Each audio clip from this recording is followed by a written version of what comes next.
Now, Nigeria's past and present leaders gathered in Abuja for a significant event, the book launch of former military president Ibrahim Babangida, also known as IBB.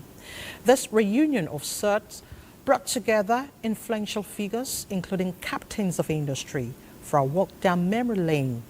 However, the occasion was more than just a nostalgic gathering. It was also a moment of reckoning for IBB, who used the occasion to apologize for a pivotal decision that has remained a contentious issue in Nigeria's political history. Fisayo Ogunfui tells us more. The presidential election was generally seen to be free, fair, and peaceful. However, there was, in fact, a huge array of electoral malpractices virtually in all the states of the Federation before the actual voting began. Many have wondered over the events which culminated in that speech. Indeed, the protagonist, MKO Abiola, and the short-lived new tenant, Chief Ernest Shonekon, are no longer with us. The conductor of that symphony has finally dusted the sheets for a long-awaited presentation. Thursday, the 20th of February 2025, would have been just another day in Nigeria. But a name, or shall we say some initials, elevated the date.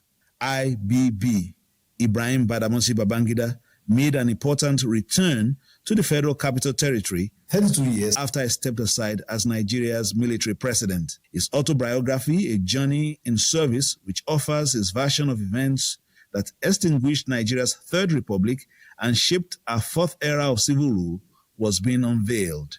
The roll call of attendees read like the credits in a star-studded political movie. Generals discussed Nigeria in general. The table in the center circle projected a cast of a relay team comprising those who have handled Nigeria's baton of leadership and handed it to the next man, willingly or otherwise, across 4 decades which cemented Nigeria's road to destiny. Shagari rescinded that order, and you, in the end, made sure that, yes, you in the end restored from my rank, restored my honor, etc. So back is 1952, a good prayer. So us that Ibrahim is going to be the head of state of this. I don't have to remind you how much I nagged you in your own interest, in the interest of your offsprings, and for posterity. One thing is absolutely sure.